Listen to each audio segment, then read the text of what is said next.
40 जल संसाधन इंदिरा गांधी नहर एवं मांग संख्या 45 पर्यावरण व वन पर बोलने का आपने मुझे मौका दिया, इसके लिए मैं आपका हृदय से आभार व्यक्त करता हूं। सम्माननीय अध्यक्ष महोदय, जल है तो जीवन है, जल है तो कल है। मानव शरीर और ये हमारा ब्रह्मांड पंच तत्वों से बना हुआ है, आकाश, पृथ्वी, अग्नि, वायु, जल। इससे पानी का महत्व पता चलता है।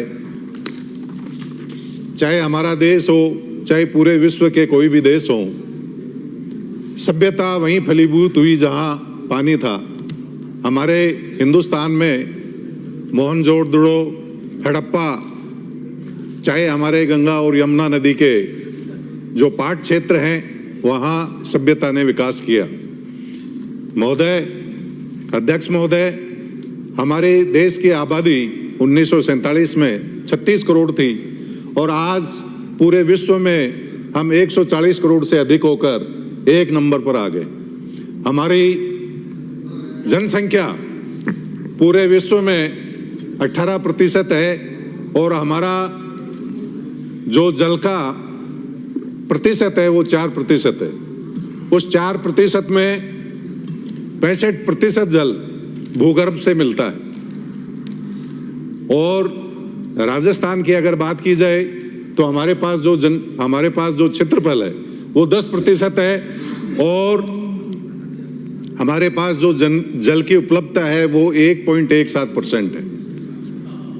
सम्माननीय अध्यक्ष महोदय, मैं बहुत धन्यवाद देना चाहता हूं आदरणीय मुख्यमंत्री जी का, भजन लाल जी शर्मा, आदरणीय प्रधानमंत्री नरेंद्र जी मोदी। इन्होंने इस जल के महत्व को, राजस्थान की जो जल की निर्भरता है उसको ध्यान में रखते हुए हमारे ERCP योजना को लागू किया गया।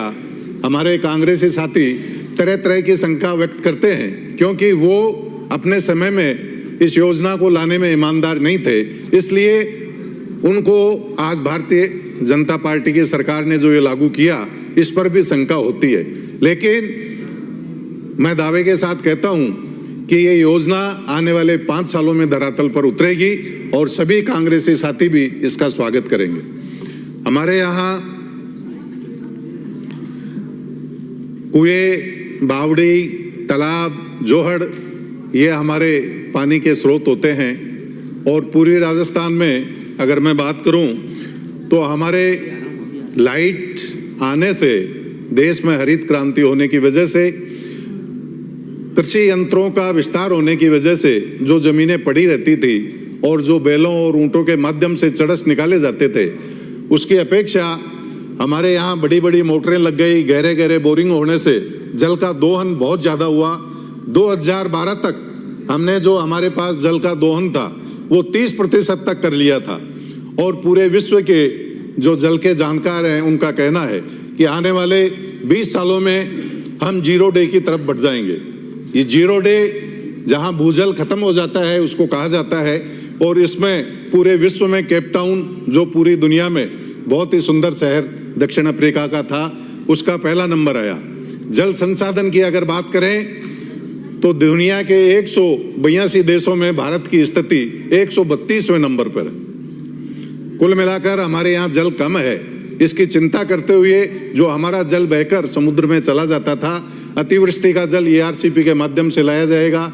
यमुना का जल हमारे सीकर, जुन्नू, चूरू में लाया जाएगा और ये काम सतह पर होगा। और हमारी जो इस राजस्थान की 8.5 करोड़ की आबादी है, इसमें लगभग 4 करोड़ की आबादी इससे लाभान्वित होगी क्योंकि हमारा देश आज भी, हमारा राजस्थान कृषि प्रधान देश है और इसमें कृषक आज जो मजदूर की स्थिति में चला गया है, लोगों का गांवों से पलायन हो रहा है, उस स्थिति से हम उभरेंगे और हमारा प्रदेश बहुत ही एक पंजाब का सा हिस्सा होगा, ऐसी मैं कल्पना करता हूं। माननीय हमारे 18 से 20% हमारे ग्लेशियर जो हैं जिनसे गंगा नदी बहती है उनमें पानी कम हो गया। पानी कम होने का कारण ओजोन, पर्यावरण, क्योंकि हमारे यहाँ कार्बन का उत्सर्जन बहुत ही ज़्यादा हो गया है। AC वगैरह मशीनें, इनका अंधाधुंध उपयोग हो रहा है जिससे कि वातावरण में गर्मी बढ़ रही है और पूरे विश्व का टेम्परेचर 1-2% ज़्यादा हो गया है। 1.5% तक हमारा टेम्परेचर बढ़ चुका है। दुनिया के जो साउथ ग्लेशियर थे वो 2000 साल में पहली बार ऐसा हुआ है कि वो उनमें पानी की मात्रा बहुत कम हो गई है।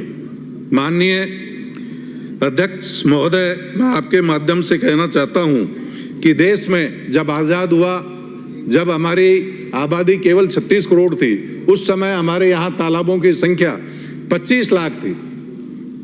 आज पूरे देश में हमने केवल 5 लाख तालाब छोड़े हैं, क्योंकि एनक्रोचमेंट इतना ज़्यादा हो गया। नदी का क्षेत्र में आबादी आने से नदी का क्षेत्र रुक गया। गाँव में जोहड़ बीच में आ गए, उनके चारों तरफ से हमने उनको एनक्रोच कर लिया, उनका क्षेत्र छोटा कर दिया और गंदे पानी का उनको स्टोरेज बना दिया है। माननीय अध्यक्ष महोदय, मैं आपके माध्यम से ये कहना चाहता हूं कि जो मेरे क्षेत्र में जो चितौली का बांध हमारे पड़ोस में है, माननीय आपके माध्यम से मुख्यमंत्री जी को कहना चाहूँगा कि उसकी स्पष्ट घोषणा करें कि वो पहले चरण में जुड़े। इसके साथ ही हमारे जो बाबरिया, हमारे जो हरसोरा के बांध हैं, उनको जोड़ा जाए।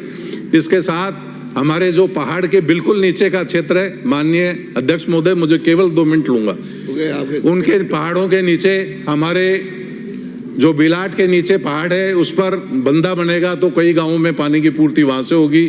ज्ञानपुरा में पहाड़ के नीचे हमारे तालाब बन सकते हैं और कैचमेंट एरिया काफ़ी बड़ा है वहाँ। इसके साथ ही रामपुर में भी ऐसी व्यवस्था हो सकती है। वन क्षेत्र की मैं बात करूं तो मैं माननीय मंत्री महोदय से ये कहना चाहूँगा कि ये जूली फ्लोरा का विषय बार बार आ रहा है, इसको आप अपने कार्यकाल में जड़ से खत्म कर दें। माननीय सदस्य, दूसरा मेरा आपसे निवेदन है कि माइनिंग, फॉरेस्ट और रेवेन्यू डिपार्टमेंट मिलकर कोई भी आप माइनिंग की लीज निकालते हैं तो पूरा सोच विचार कर निकालें। लोग इन्वेस्ट कर देते हैं और बाद में